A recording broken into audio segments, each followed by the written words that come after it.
1, 2, 3, Love 4, it. 5. Let's roll. From ScienceSortOf.com, you're listening to Science Sort of.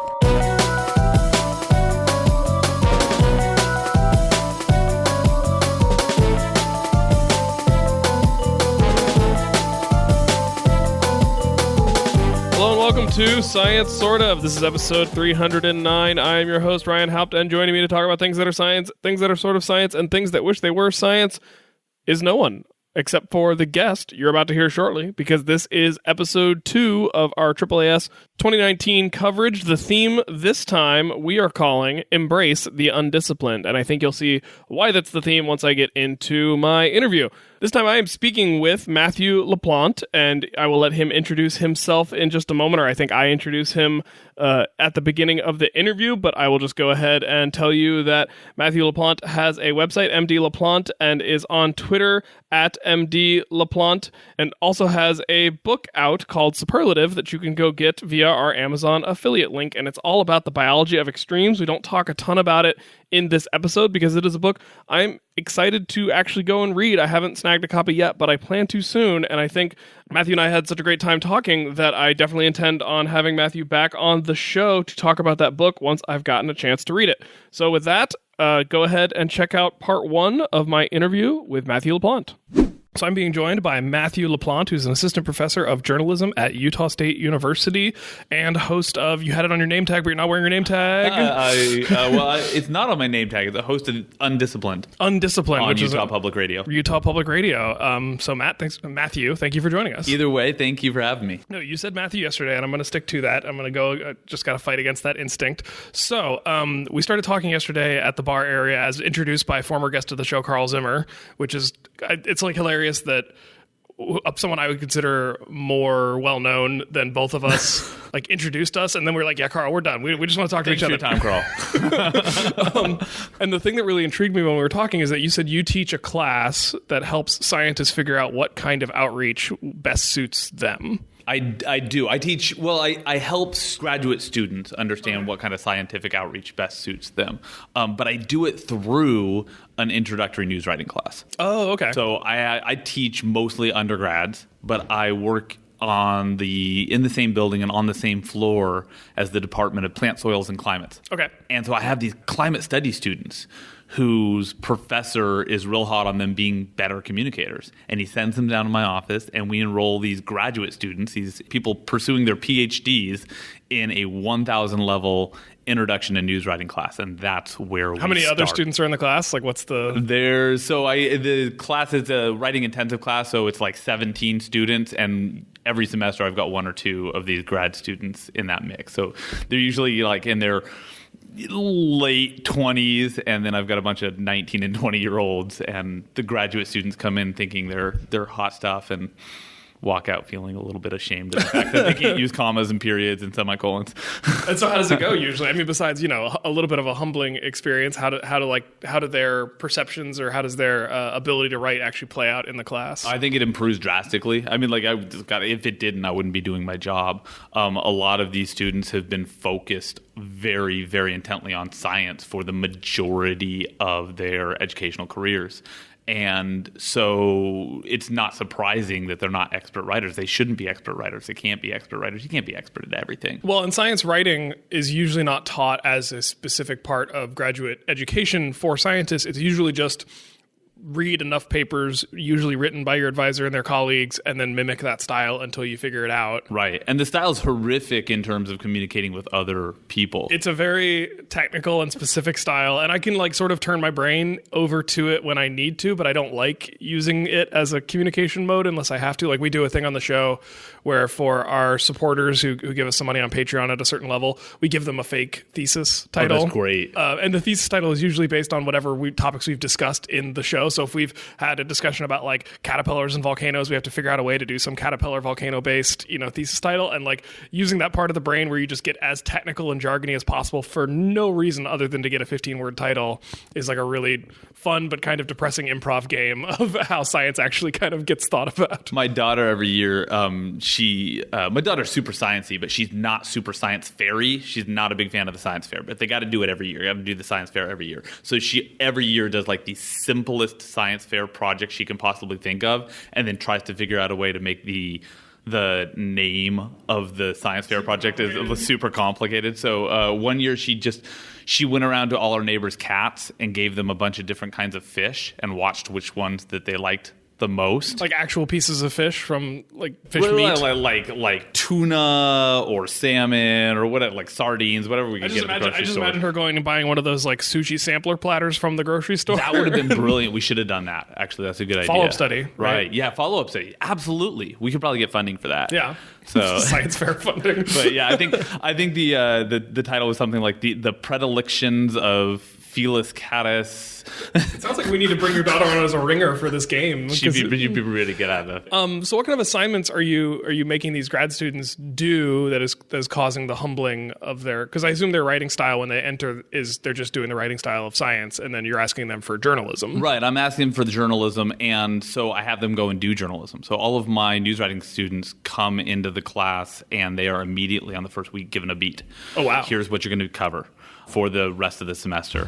And they've got some say in it, but there's kind of a set number of beats, and that's what they're going to do. So they make the choice, and that's what they do for the next 16, 17 weeks. And do the science graduate students usually want a science beat, or do you encourage them to be like, hey, how do you feel about sports? I actually encourage them to take a science beat. You do encourage them to take a science beat? Okay. But because they are going to be communicating about science, right? And it's... I want them to be able to translate their world into everybody else's world. Okay. But I do have them take a science beat that's outside of their discipline. area of expertise. Yeah. Cool. Yeah. So I've got a climate studies student right now who's doing hydrology issues in Utah, and he's writing about drought, and he's writing. So it's a little climate studies, but it's not his area of expertise. It's not his area of research. He's talking to a lot of farmers about irrigation. It's actually adorable.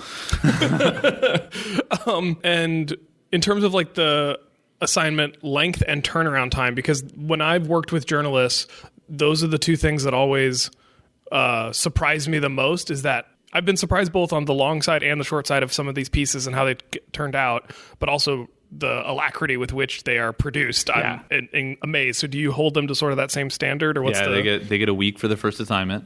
And so like we're talking about short assignments, right? Like let's build a thesis, let's explain the thesis, let's start with a who, what, where, when statement. Is very basic journalism, right? And then let's use the rest of the article, this short article, to explain the why and the how. And they buck.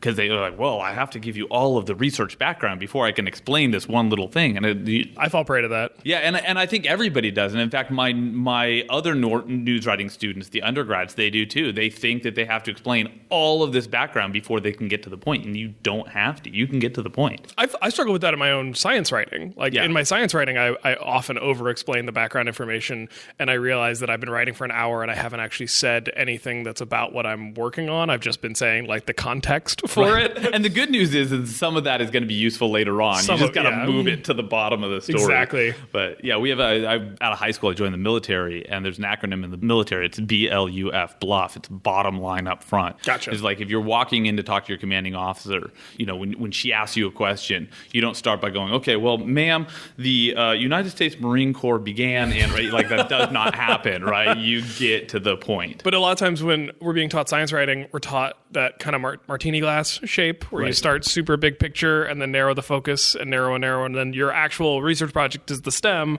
and at the very end you broaden it back out again. And the only reason that's great is because it's in the shape of a martini glass, and after reading that you need to be drunk. So you don't agree with that as a absolutely not. No, look, I mean, for science writing, you're writing for your discipline, you're writing for your associates, you're writing for comprehension between you and people who understand the things that you understand. Y'all write however you want. That's fine. I have no problem with that. I have no say in that. If you're writing for the public, if you're writing for the purpose of connecting with people, and this goes from communicating of any sort, not just writing, you can't start with this huge, big background picture. People don't have time in their lives for that. They just don't. Yeah.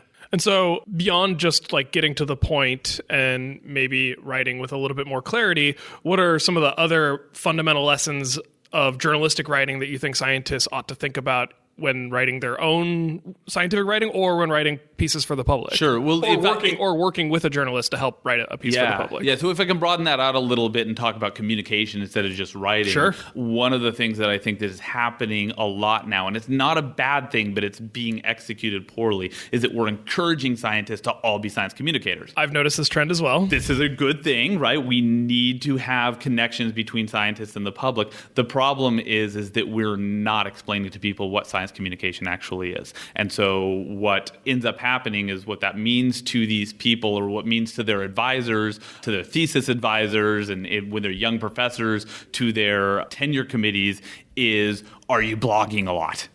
Or are you writing a lot of articles in the conversation? And these are not bad things necessarily, but that's not the be-all and end-all of science communication. Communication is so broad. Media is so broad. And we started the podcast just because my co-host Patrick didn't want to start a blog because he was writing his dissertation. And he's like, why would I want to write more? Yeah. I just want to talk. Yeah, and that's great. I mean, look, if that's your strength, why don't we lean into our strengths? So one of the things that I'm doing with my students right now, one of the things that I'm here at the AAAS conference, man, that's hard to say. I usually say AAAS. AAAS. Is that what? That's what I hear. That would have been so much easier. I'm just mimicking other people's usage of that, and so I've just been saying AAAS. Perfect. Yeah. So the AAAS conference, which my wife and I had a very interesting discussion because I wasn't sure if it should be an A or an AN, because if you were writing the acronym AAAS, that should be an AN because it's a vowel. But if you're pronouncing it when you read it out loud, AAAS, then it's a consonant. So it should be an man, that's hard. I know. Well, she does exhibit writing for the Smithsonian. So like as a person who often has to pull out like books on grammar, that was a good one to that's why I hire copy editors. There you go.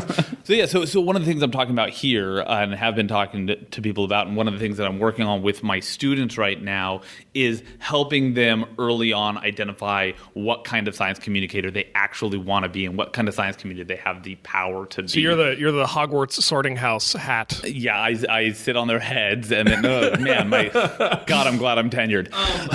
So what's that process like? What do you look for in a student when you're helping them sort through the options of science communication to get them in their best fit? So the first thing we do is we don't have a conversation about their science, and we don't have a conversation about communication. We have a conversation about their personality type.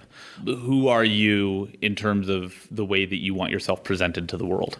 So what you find, I think, when you do a little bit of introspection is it really helps you direct yourself toward the more nuanced areas of communication in terms of how you're going to present yourself to the world. So I have them take a Myers-Briggs test, which is scientifically unsound. There's no but it doesn't matter to me because all I want is to get to a starting place where we can say, like, what do you think about that? Is that the kind of person who you are and want to present to the world? And if they say yes, super, great, we're there. If they say no problem also, we're further along in the discussion about what kind of person you actually want to present to the world. At that point, we do a little bit of a media survey. We, again, take away all of the media that they consume that is related to their discipline, and we look at the media they consume that's related to their other interests, their hobbies, their side hustles, whatever it is. So I've got students who are super into basketball.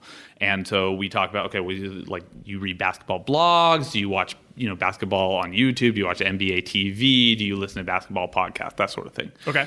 So then after we've kind of taken the census of their media interest. This is fascinating. I'm loving this. Thanks. Because I'm going through it in my head as you talk about. I don't know what my ENTJ Super. We're going to find your scientific communication superpower today. Here on my own podcast. If it's not podcasting, oh boy. The show is over. So then after we do that, we look at the landscape. We look at the media landscape. We say, does that thing exist already? Is there already, let's say that you are a climate studies person who studies storm cycles in the Atlantic. That's your thing, right? Is there and you're totally into podcasts, right? Is there a podcast about climate studies and storm cycles across the Atlantic? There's not? Okay, well, that means, or there is, let's say there is.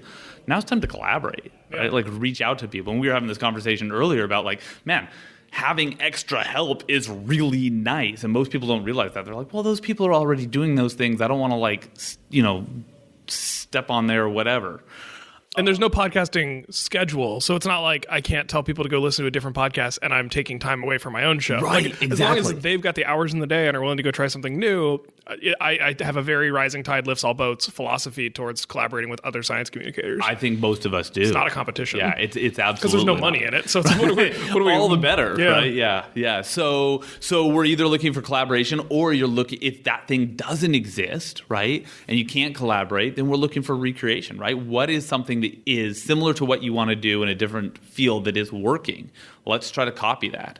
Imitation being the sincerest form of flattery. Yeah, and I've talked about this as one of the origins of our show, was that we went broad with the science just because podcasting was still relatively new, and so there wasn't a show that was just being done by actual scientists about science in general. They were all being done by journalists or educators or communicators or people who may know plenty of science, but they just didn't have the same perspective that a working scientist has. So we thought that could be our niche, and that was kind of where we went with it. And so we just made the show that we would want to listen to. But the question I have is there value in pushing someone maybe outside their comfort zone to something like, if I'm an extroverted talkative person and I want to do a podcast, is there value in someone like you saying, actually, I think you would benefit from writing a bit more because that's scarier to you or less comfortable? Or yeah, absolutely. I really do believe that's true. I try to get the grad students that I work with, I try to get them as comfortable as possible, as early as possible, with something that I think they're going to be successful with. Okay. I want them to feel success. Most of my students, I'm pushing them all over the place all the time. And I do that to the grad students too eventually, but I want them to feel a little success first. That makes sense. Yeah, but yeah, absolutely. I think we should all be doing that at all times. It's really pushing ourselves to do things that maybe we're not going to be as good at, but we're going to approach a different way in order to get good at it. And that process is really box breaking in a lot of ways. And how is it working in, so you're in northern Utah, right? Yes, and right. So is that fertile ground for SciComm, or is the community there supportive of the things, because I know a lot of places, small town university towns are having the science cafes, which is a chance for community engagement with a live performance aspect, which is, I think, a totally different style of SciComm than publishing a podcast. Podcast is it's broadcasting. You're just throwing it out there for anyone to pick up, whereas these smaller community engagements have a totally different vibe and potentially a different impact. And so is there small scale, narrow cast version of what you're doing within your community? Yeah, absolutely. Yeah, there's actually a really really good and quite successful local lecture series called the Communicating Science Lecture Series at Utah State University, and it's been going on for several years now. Actually, I just remember I was the first speaker at that series. Oh, nice. Yeah, and the fact that they invited me to be the first speaker of that series made me think man, this thing's going to fail. If I'm the person they start with, it's going to be horrible. But they knew they bring in these great speakers and they talk about these great topics. Just the other day, they had somebody in town, professor from Clemson, who was talking about science communication during crises. Ooh, yeah. And I teach crisis communication in addition to the other things that I teach. And I just thought that's so great because it's such an important thing to talk about because we're always in crisis. It does seem that way increasingly, and even increasingly from where it is now. So correct, yeah. Right, yeah, and scientists need to learn how to communicate in those situations. For instance, when your research findings get challenged, that is a crisis, right? That is something that you need to be prepared to deal with, because over the course of a long career, if we're all doing science the way we're supposed to be doing science, chances are really good that your research findings are going to be challenged. Yeah, I just had my first one last year. Ooh, how was that? It stung. Yeah. It was the sort of thing where it's everyone involved, including the people who are writing sort of the critique, would say that it wasn't personal.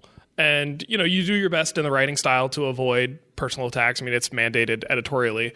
But it's still, there's a bruise to the ego that this thing you've put effort into getting published, which is no easy feat in and of itself. Getting it through peer review often comes with a few bruises and stings. But then to have it critiqued publicly is a totally different feeling because it's going to be out there for everyone to see. And then just the emotional fallout of making sure that when you get the chance to respond to the critique, you're not also bringing your emotions into it, and you have to try to go as Spockian as possible, right, while at the same time arguing your position, which is an impassioned thing to do. And so it's a really interesting needle to have to thread. It was the sort of thing I think I had a lot of anxiety about during the process, but then literally once we had finished our response and sent our response into the editor, it just was like water off a duck's back. I was I went through the process, I did my best to represent my position faithfully, and I did my best not to attack anyone involved. that's all I can do. Walk away on to the next thing. Now, it is super good that you were able to take a breath because a lot of people aren't. Right. And given the fact that we have the means of communication at our fingertips now, one of the things that happens, and it happens at the highest levels of the best institutions with the best researchers in this country, is they get mad, they have Twitter, they respond without taking that breath, without being measured, without thinking about, the perspective, how it's going to look for them to fly off the handle. And it snowballs. And so that's one of the things I think like a lot of scientists could benefit from is more discussions about, look, this is, again, like over the course of your career, this will probably happen to you if you're pushing the envelope, which let's hope you are. Yeah, my collaborators and I were joking about that, and it's like, it's not like we're trying to change we're not arguing for like the Copernican system of the solar system against the Catholic Church here. Like, this is a very niche and nuanced thing we're all arguing about. So like, we're pushing the envelope, but we're not like trying, it's not a paradigm shift, I guess. My first department head, when I got hired, said, I got hired out of industry. I was working for a newspaper at the time, and they brought me into the university. He said, okay, like, there's a few things you need to know about academia. And one of them is that the egos here are really big because the stakes are so low. So actually, I did want to ask you about your personal history. So did you go to school for journalism and then work as a journalist, or how did you end up as a... I did work as a journalist. I did not go to school for journalism. I do not have a degree, either an undergraduate or a graduate degree in journalism. My undergraduate degree is in liberal studies, I think. I don't know. I was drunk most of the time. And then my graduate degree is in teaching and learning. Okay. So I have an MS Ed, and that's it. That's all. So I'm pretty sure, and I'd love for somebody to tell me otherwise, that I am the only tenured faculty member in the state of Utah, and perhaps, I'm actually quite sure about the Utah thing. I think it might be in the western United States, who does not have any degree in the thing that he teaches. At the university level. At the university level. I took one journalism class my entire time in school. It was a magazine writing class. I got there the first day. The teacher was calling roll. He called my name. I answered. He said, "You work for the student paper, right?" And I said, "Yeah." And he goes, "Get out of my class." And so I didn't even really take that class. Did you stay enrolled? Yeah, he's like, "I read your stuff. You're fine. You're good." Which was a nice compliment when you're an undergrad. And when you're an undergrad and you don't want to go to class anyway, it's like, whew, I just won. It's so hard to think back on being an undergrad and not wanting to go to class. And I mean, I went, but it's such a weird feeling to think like how much I enjoy learning. To think back at a time where I still know that I enjoyed learning. Why didn't I want to show up? What was wrong with me? Because we're stupid when we're young. Yeah. But I have that conversation with my students all the time. Like, whoa, Professor LaPlante, I really, I need to get into this class so that I can graduate early. And I'm like, why?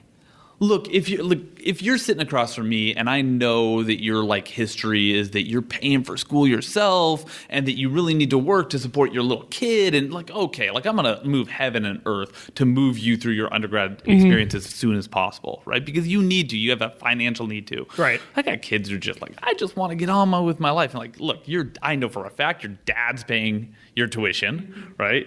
Taxpayers of Utah are subsidizing the other part of it, and you need more education because you're a little F up. So, just stick around for a while and get your stuff together and then enjoy it. It's like the slow cooker versus the pressure cooker, right? Yeah, some kids need to be in the slow cooker. You need 8 hours. If you've got kids to feed and a family to support, right, we'll put you in the pressure cooker. We'll get you out quickly in a half hour. But and it's just, I'm sure, I realize that this just plays into another form of privilege, right? Allowing those students to stay in longer and be in the slow cooker because they don't have to be pressured. But honestly, man, if anybody can spend more time in school, if you can figure out how to spend more time in school, I still haven't stopped. Yeah. I mean, I love the fact that my job right now puts me on a college campus. Right? Yeah, it's a fun place to be. Oh my God, it's wonderful. Yeah.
Popping in real briefly to give you a quick what are we drinking? We, in this case, being me. Although I guess Charlie's here. Charlie the dog is also here. And it turns out that this time Charlie and I are drinking the same thing, and that is water, because it's important to stay hydrated. My office is not actually that close to a water fountain, but there are water refill stations kind of throughout the building. And so I realized that I could stay better hydrated if I actually invested in a water storage device from which I can also drink from. So I picked a brand. I won't say exactly which brand I picked, but I'm very happy with the water bottle. In addition to drinking more water at the office, I've also been taking it with me when I go on shorter hikes in Rock Creek Park here in DC with Charlie, because, you know, it's good to get exercise in addition to staying hydrated. And so if you would like to also purchase a water storage and consuming receptacle, I will link to the one that I got and like. It comes in a variety of colors, and you can accessorize it, and you can find that in the show notes for this episode at our website, sciencesortative.com, and the link there will be an Amazon affiliate link, which means when you buy it from Amazon, it costs you the exact same amount, but Amazon gives us a few cents on the dollar for us sending you their way. And this time it's legitimate, because I really am telling you the product that I think you should go get, in addition to getting Matthew LaPlante's book. And with that, let's get back into part 2 of my interview with him right now.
And so you ended up getting this job as a journalism professor out of a newspaper job.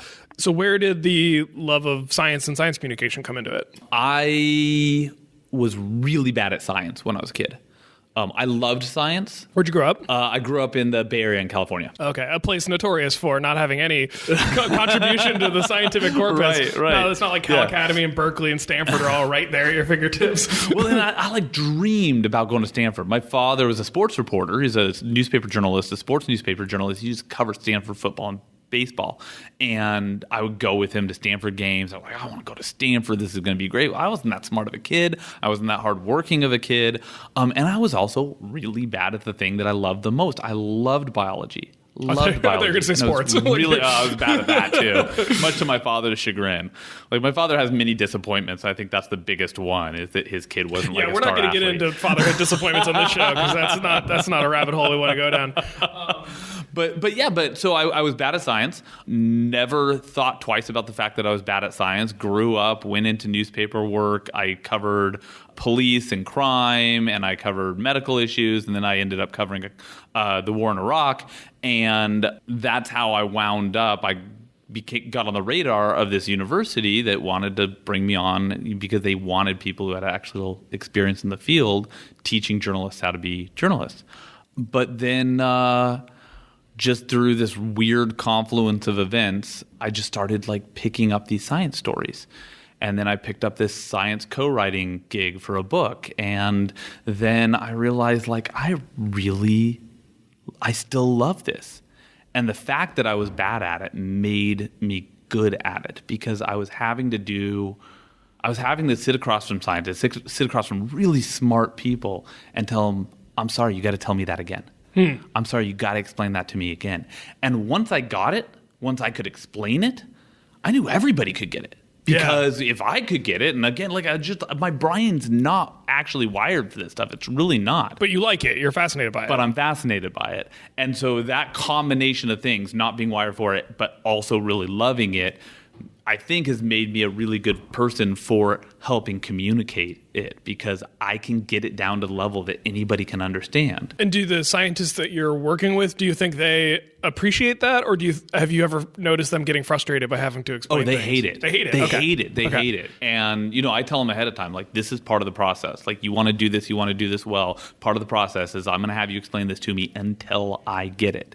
And if we have to sit here for hours, a guy I'm working with right now at Harvard, David Sinclair, I think he's been ready to strangle me about 1,000 times. But, we have all these great pictures of these beautiful, whiteboards that are strung together like a beautiful mind. That scene in The Beautiful Mind, right? That's what our whiteboards look like when David and I talk. But I understand now. I understand his theory of epigenetic aging. And I can explain it to people, and it's like it feels wonderful and beautiful. And also, it's helping us write a book that people are going to be able to read. And that's a book that's coming up, but you have a book out now, the Superlatives. Yeah, so Superlative is coming out in April. Oh, it's not out yet. Okay. Yeah. So it'll hit shelves in April, and that's about the biology of. It's called Superlative: The Biology of Extremes, and it's about what we can learn by studying things that have evolved to be record-setting in one way or another. Okay, cool. Well, I can bug you about that now, or you can come back on the show when the book's out, and we can talk about that again. I mean, we can do both, but yeah, whatever you want. I never grow tired of talking about this stuff. Okay, cool. So let's we'll shelve that discussion and wait for this episode will probably come out right around when the book is coming out. This is everyone's call to action to go check out the book and anticipate a return appearance where we'll talk more about what exactly the book has to say after I've had a chance to read it. So instead, let's talk about Undisciplined. Okay. Undisciplined is a public radio program on Utah Public Radio. Each week we bring two scientists into the studio, or we have one scientist in the studio, one scientist, connected in some way. And the only real rule is that the scientists have to be from very different disciplines. And so how different, are we talking? Like geneticists and sociologists. Okay. Like biologists and political scientists. Pretty much as different as we can. We love having one hard scientist and one soft scientist. And actually, when we started, that was kind of we're like, that's what we're going to do every single week. What is your distinction between hard and soft science? Because we've had Massimo Pigliucci, who's a science philosopher, on the show before, and he's talked about that in his writing. I don't know that we've talked about it explicitly on the show. Yeah, I know it's smart sometimes to people in the liberal studies. Once and sociology. I read Massimo's book about it. He had a book called Nonsense on Stilts, which is all about sort of the boundaries of where science ends and other types of scholarly pursuit begins. Right. So sort of why is paleontology and history, history is not considered science, but paleontology is, but they're both just looking at the past. Right. And so where is this archaeological bridge between those two disciplines, and at what point does that fuzzy boundary between what is science and what is not science, but has some features of science, which history certainly does. And so he presents it in a way that's not he's not punching down on anybody. He's just saying no, this thing that is science has limits, and the closer you get to those limits, the fuzzier it might be. And the fuzziness also comes in the form of, he says, the fuzzier the science or the softer the science, the more statistical power is needed to make sense of the data. Yeah. So, and that's one of the reasons. Which to me is, that's not like an affront. That's not an insult. Not at all. To me, not at all. as a paleontologist, which is often considered a pretty soft science, I don't take offense to that, knowing that I need to understand. I think it's cool to understand statistics to make sense of the data that I'm seeing. And it is baffling to me that a particle physicist doesn't care about statistics because they're thinking about one particle interacting with one other particle. Right. Yeah. So that's actually a really good way of explaining why we kind of got rid of the idea of putting like we're going to have a hard scientist and soft scientist together. Is it got fuzzy, and we started wondering like, well, is this person this or are they that, or so we just put that aside. We said we're going to have two scientists from different disciplines, and so what we really do is we look for people with interesting studies that have just been published, out of different disciplines, and we don't try to engineer anything beyond that. We've never had a case where like, oh, well, that person would pair up actually more with this person because they do this. We get them on together and we just see what happens. We interview them separately for about a third of the show each. And the last part of the show, we put everybody in a room together. I like to say we lock them in a room together and we make them talk to each other. And it's brilliant what happens. I mean, these beautiful connections are made, these aha moments, these I remember I had someone who was a microbiologist, and then I had somebody who was like a sociologist who studies transportation patterns. And we put them together, and they started talking about the idea of push and pull forces in nature and push and pull forces on tourism in the Western United States. And it was just like, and all of a sudden they were speaking the same language, but it was completely accessible. It was a great conversation about what drives anything to do anything in the world. It's either being pushed to do it or being pulled to do it. I have found when listening to, just like sitting in on departmental seminars for many years of my life at this point, that there's a consistent trend, and I'm not going to go so far as the person who raises their hand and says more of a comment than a question. It's not that. It's the scientists, and I think this is true of most people who have a specific discipline that they're an expert in, but I only have the observational data for science. They immediately try to fit whatever toolkit they've developed onto whatever lecture they've just listened to. So like I could listen into an entire lecture that's about genetic sequencing of all this other stuff, and it might not have anything to do with what I study, but my question might just tend to be like, yeah, but have you thought about stable isotopes and what those mean in that system? And of course they haven't, because that's not their toolbox. And so do you ever see, do you see that happening a lot with the scientists who come on your show? Yeah, so we don't have any, I don't know of any, we're really early. We're only 6-7 months into this, right? But how often do you produce an episode? Once a week. Once a week. Okay. Every Friday. We say if you don't have enough science in your Fridays, that's what we're here for. Oh, that's a good tagline. I like that. I'm sure we'll get sued, like cease and desist letter eventually. But until then, but everybody's friends in public radio, right? It'll be fine. So we don't have anybody that I know of has actively started like working on a joint research project yet. But the seeds of that have happened multiple times on the show already. That's cool. Where people said afterwards, we stopped recording. And much to my producer's chagrin, it drives her crazy, is we'll have this conversation and then we'll be like, okay, well, we're out of time, blah, blah, blah. Thanks for joining us on Undisciplined. And then we turn it off and everybody gets up, and as they're walking out the door, you're like, you know what? I was just thinking, what you said in there and what I'm doing, well, what if we combine forces? And then all of a sudden it's like they're walking out the door and they're like BFFs now. Yeah. Or BSF, best science friends. Science bros, just like Hulk and Iron Man. Yeah, right. So I think that's what's going to happen. Bros. Right. Yeah. Right. Yeah, so I think that's what's going to happen. I think eventually we're going to have some joint studies to So you have to have a sequel episode where they come on together to explain the work that they've been doing collaboratively. I guess what you need to do is you need to, before they get into the studio, you need to lav mic them and just tell them, like, this is just for a backup, don't even worry about it. And then just tell them that they can't be taken off until they get to, like, the exit of the building. So you just keep recording them the whole time while they walk a lot. Yeah, my producer's actually taken a leaving the recording, because sometimes we will just sit in the studio and BS for a while, and so she's taken a recording those sessions. Oh, you have to. And it's some great, it's really, but it's amazing how these connections are made. And people, once they make a connection with another smart person, you naturally try to find ways to bring your two worlds together. And that's actually goes back to kind of the origins of the show, which happened the first day I was on campus. I'm not from academia. I'm standing in a line for coffee. In Utah, on college campuses, Coffee is illegal. Coffee is illegal. Right. It's not illegal, but it is slow because a lot of the baristas are members of the Church of Jesus Christ of Latter-day Saints. So they're not like real good with coffee because they don't drink coffee. Not a lot of lived-in experience. So they're making it, but they're slow. So anyways, we're standing in this line. They're making it, but they know that they're helping you sin by handing it over the counter. Yeah, which is, I mean, they're totally okay with. They're totally all right with that. They're totally okay with giving it to you. They just can't take it themselves. Okay. So, anyway, so I'm standing in this line, and the person in front of me, I remember, was a historian, and the person behind me was a physicist, and I'm a journalist. And we just started talking. And by the time this huge, long coffee line got to the front and we were ordering our stuff, we were like best friends. Well, we weren't best friends, but we were like, we had solved all the world's problems, and we were talking. And I thought, oh my God, this is what academia is like.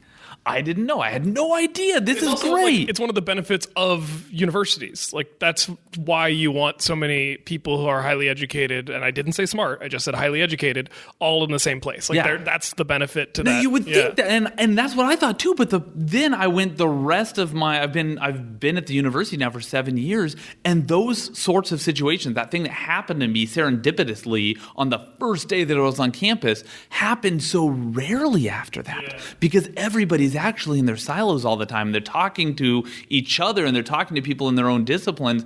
And so interdisciplinary becomes like, oh, well, I'm an anatomist who works on butterflies and you're an anatomist who works on moths. I wonder how recent a trend that is, because you were talking about John Nash before. And if I remember correctly, when he got his job at Princeton, he tried to teach, but was really bad at it because he wasn't a super personable person. He was also dealing with undiagnosed and untreated schizophrenia. So, I have sympathy for the guy.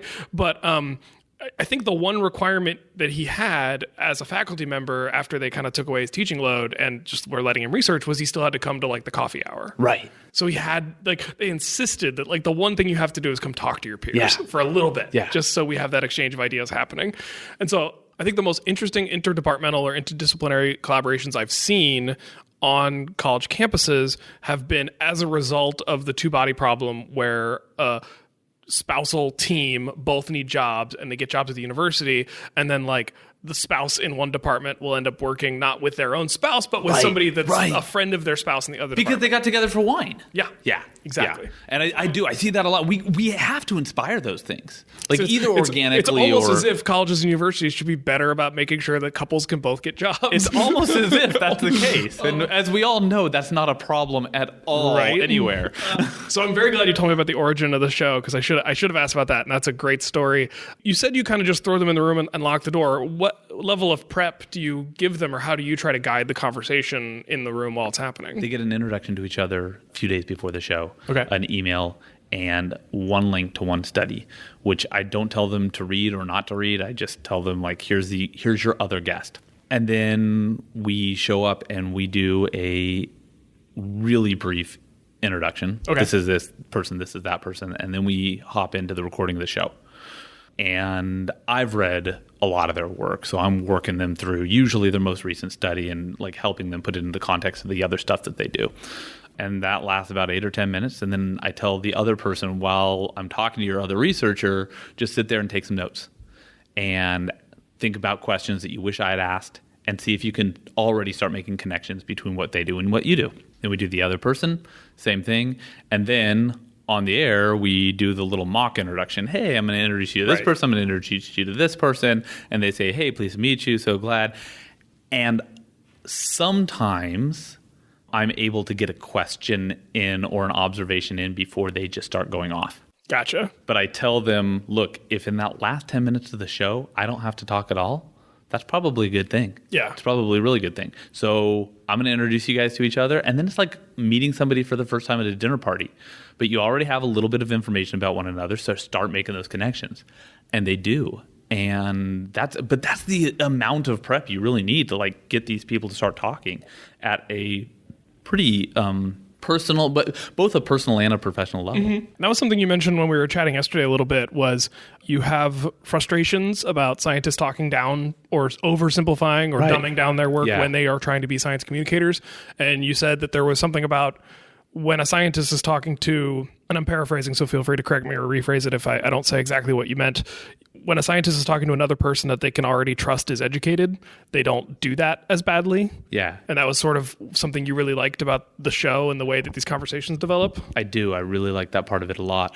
I do find that when scientists are talking to mere mortals, they tend to either resent the fact that they have to talk to them, or they don't resent the fact that they have to talk to them, but they speak in ways that are overly simplified and sometimes quite condescending. And I'm trying not to paint with a broad brush. There's some really brilliant science communicators out there, but it's not everybody's forte, and it shouldn't be everybody's forte, right? I recognize that. That's why I help my graduate students try to figure out what their role is in SciComm. But it does happen quite a bit. And what I've found is when you put them next to someone who also has PhD next to their name, who also has a bunch of studies published in peer-reviewed journals, who is also an associate full professor at some research university, when they start at that place, they don't speak in a way that's condescending. They also don't, I'm making the quotey fingers right now, they don't dumb down what they're talking about. They speak as if they're talking to another really intelligent human being, but they do so in a way that's accessible because they know that that intelligent human being doesn't work with the same currency that they do. Mm-hmm. They work in different research environments. They work in different subjects. You can't talk in acronyms and abbreviations and super esoteric language, even if you're talking to another PhD, if that other PhD is not a PhD in the thing that you're a PhD in. Yeah, I actually have kind of developed a very strong dislike for acronyms in general in science writing and science communication. I don't find that they often help me understand things unless it's like an acronym that you use so often it's built into your CRISPR DNA. Right. It's not a helpful shortcut. It doesn't make your writing more clear just to avoid using that same. It may be a hassle to type it out.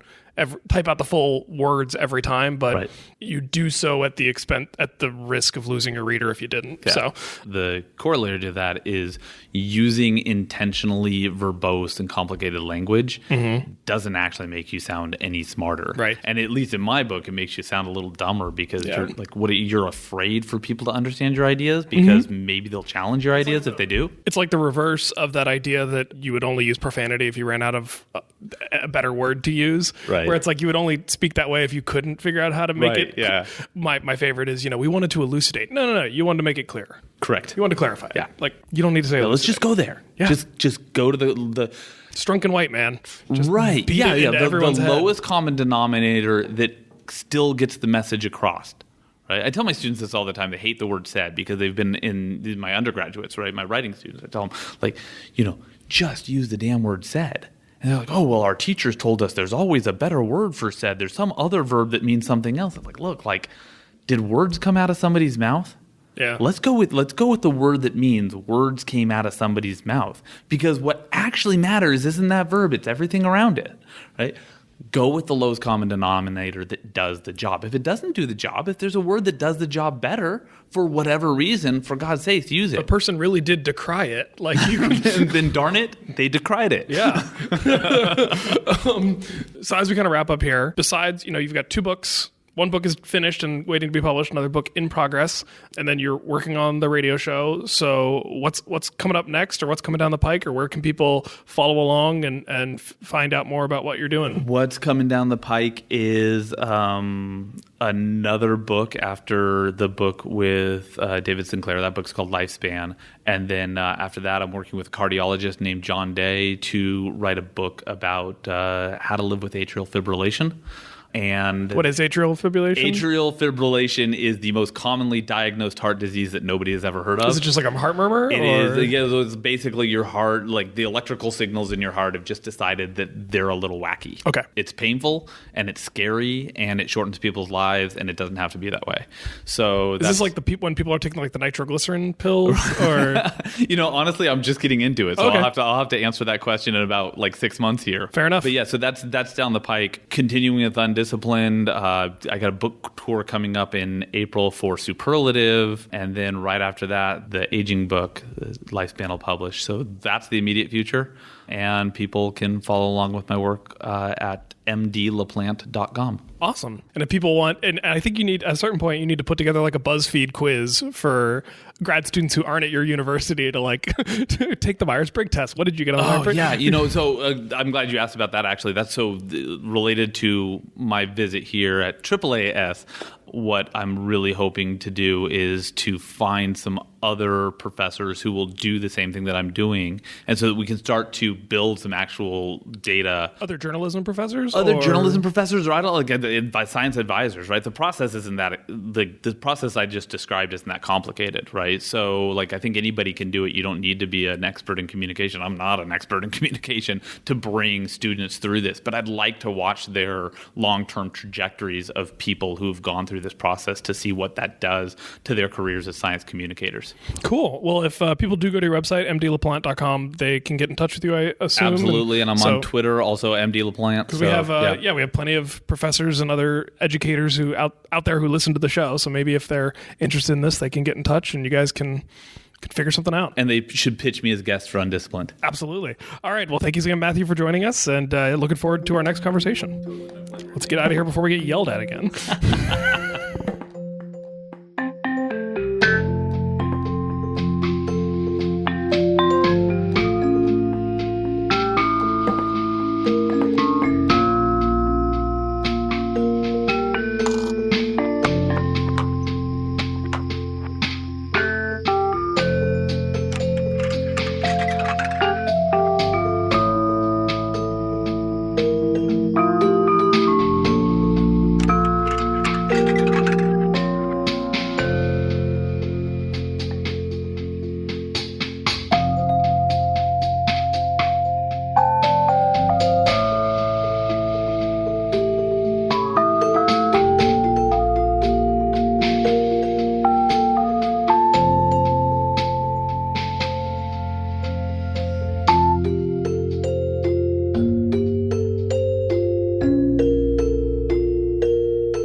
Well, thanks again to Matthew for taking time to join us while we were all at the meeting together. It really was kind of a fun chance encounter where former guest of the show, Carl Zimmer, introduced me to Matthew, and then Matthew and I hit it off. And since his show has a quicker turnaround time than this here podcast, and we're recorded quite a bit ahead right now, I can go ahead and tell you that I was fortunate enough to go on an episode of Matthew's show, Undisciplined. He does a monthly science news roundup with that particular show, and so I was on there talking about black holes, the pig brains coming back to life, and water being found on the moon. So if those are stories you might be interested in, you can find that on Utah Public Radio, and I will link to the specific episode in the show notes for this episode. But now it's time for the part of the show where we, or in this case me, words. Anyway, feedback from you, the listener, and that's what's happening now. First bit of feedback. I don't usually do the theses here when I'm by myself. I know that I had Julie on last time, and she didn't do a thesis either. I didn't want to put her on the spot for that, so apologies for being a little bit behind on those. We will get back on track as soon as we can. The main reason that I'm doing this by myself is just that scheduling has been really tough lately. People are busy, I'm busy, things just haven't been lining up, so it's been hard to get us all on the mic at the exact same time. We are working on it, and like I said, we've got a lot of content already recorded. We're just putting it out sort of in the order in which it was recorded, because that just seems to be the smartest, or at least the simplest, most straightforward way to do that. So that's why these shows are coming out as they come out. With that, let me find something to talk about. I have here an email from Julie S., and she says, after listening to the What Are We Drinking discussion in episode 115, it strikes me that there might be a market for a product called Joseph Priestley's Dead Mouse Ale. Thanks for making me laugh out loud in public and keep science in your heart. I don't remember that specific episode, which is not uncommon. It's hard for me to remember things that happened even a few episodes ago. So things that happened that far back in the deep time perspective of the podcast are usually completely forgotten to me. It might as well have been a different person recording the show, if I'm being perfectly honest. That's about where I'm at mentally. Let's go ahead and look up what that episode was, though, just for funsies. Scrolling. It's really nice on the website that Thomas Queen built, that on the show notes you can just scroll and you can see all the different art that we've used for the specific show notes. So, we always use the album art for the podcast, but each show notes gets a little fun image to enjoy. And they've all been cropped, so they look super spiffy on the old website here. Episode 115 was Feelin' Crabby. So that was an episode where we talked about an amphipod evolving the ability to spin silk. I think amphipods are little crustacean dudes. And I had a beer from Great Divide Brewing. And that was, we were still doing Trailer Trash Talks. We talked about a movie called The Divide. I don't even remember that movie. Independent movie. It was when we were still using Apple Trailers, which is a website that I forgot that I used to spend a lot of time on until somebody linked to something on Apple Trailers instead of on YouTube. Looks like it was some sort of apocalypse movie. Oh, was this one with Lawrence Fishburne, maybe? I don't know. Looks an indie movie. It was in theaters January 13th, 2012. I'm not going to sit here and rewatch the trailer, but second topic we talked about was the idea of willpower, and then I'm not totally sure where the Joseph Priestley Dead Mouse Ale, but obviously this email came in a while ago. I could go back and listen to that episode. I doubt I will, but if somebody wants to write in to be featured on a PaleoPOW in the far future yourself, you are free to do that, and it'll be fun to see if people come back with more information. I have another email here from Bob M. I'm just going to run through a couple of little ones just to not necessarily clear out the backlog, but just so, the episode's not overly short. Granted, you might feel that episodes are overly long, but, just let's have fun. Let's make this work together. So Bob M. writes in. Bob M. has written in before, frequent writer in and contributor to feedback for the show. And it's about episode 303, which was that one I actually do remember. That was one of my AGU episodes where I talked to Brandon Gellis and Jill Shipman about their effort to emphasize the A in STEAM. So STEM stands for Science, Technology, Engineering, and Math, but sometimes people include an A there, so it becomes STEAM, and that A is art. And what Bob has to say about that is nice episode on science and art. I never really took the A in STEAM seriously, I guess, but it sounds like people are doing some really neat stuff. Bob, I would tend to agree.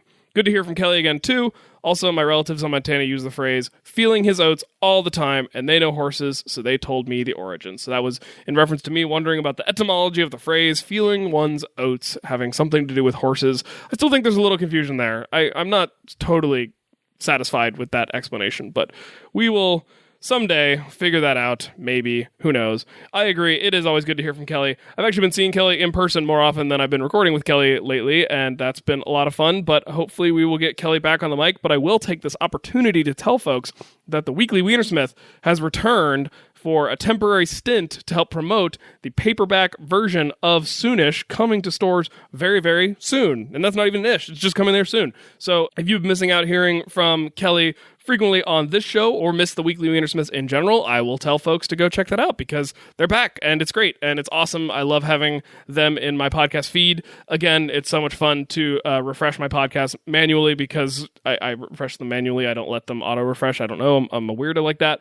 And it's just great to have Kelly back in my ears without me having to schedule and edit and do all that stuff. So just super great. Go check that out, please, if you're interested in Soonish, if you're interested in Kelly having conversations with really smart people, and you just want to support us and the network and the things we're doing.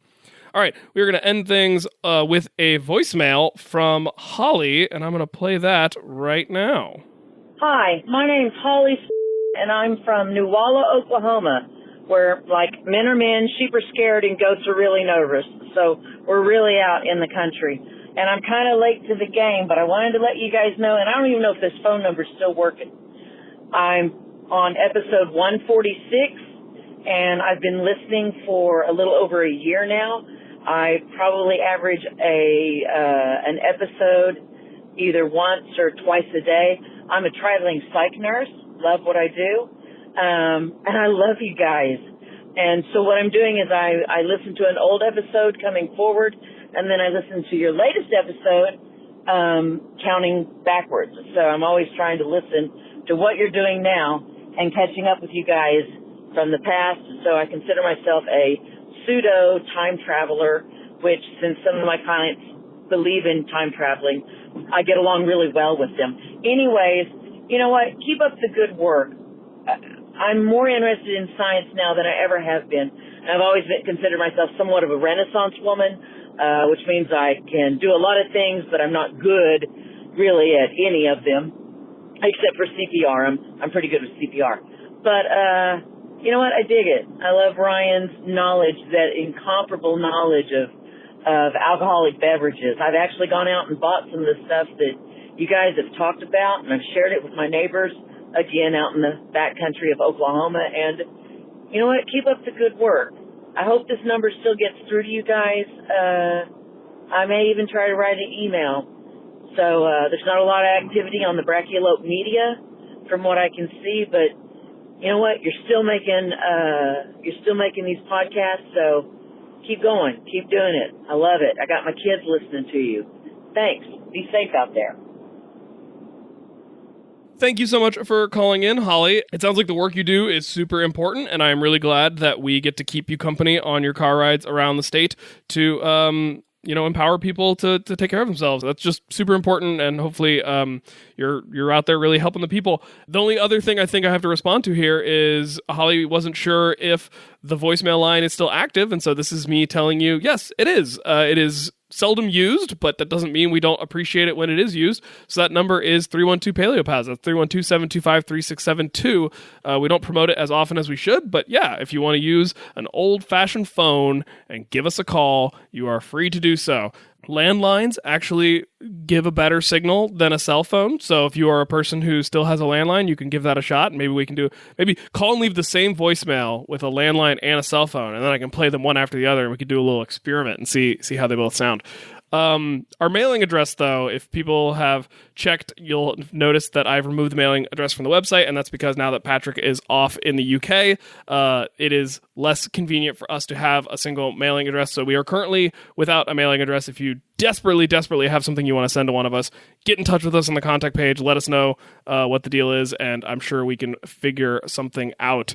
I know a few folks are waiting to hear back from me about some availability of t-shirts. I think we're only going to open that up to patrons right now, but if you are a patron and are interested in snagging a t-shirt, if we still have your size available, just let me know. I will go check in the basement of my building where the t-shirts are currently being stored in a nice box, so it's not like moldy or mildew or anything. And we'll see what we can do to get some t-shirts out there. If you would like to become a patron of the show and support the show financially with a little bit of money each month, you can do that at patreon.com/sciencesortof. We obviously love our patrons, and your name will go up on the patrons page of the website in thanks. And if you donate at the Avogadro's Army level or higher, you are in the running for a thesis, which is a lot of fun, and we're going to get back to that soon. So with that, thanks again to Matthew, thanks again to Holly and Bob and Julie for getting in touch to give me some content for the PaleoPOW this episode. And go check out all of Matthew's endeavors in the podcasting and book writing space. Come back next time where you will get a whole lot more science. And I actually have been remembering to get interviewees to say sort of. I didn't with Matthew, but upcoming episodes, the interviewees will actually be saying sort of. So look forward to that. And this is also my meta way of putting in a sort of. Okay, bye. Visit sciencesortof.com for show notes, links to all the stories we talked about, and ways to interact with the hosts, guests, and other listeners. Science Sort of is brought to you by the Brachiolope Media Network of podcasts, with audio engineering by Tim Dobbs of the Encyclopedia Brunch podcast. That's all for this week. See you next time on Science Sort of.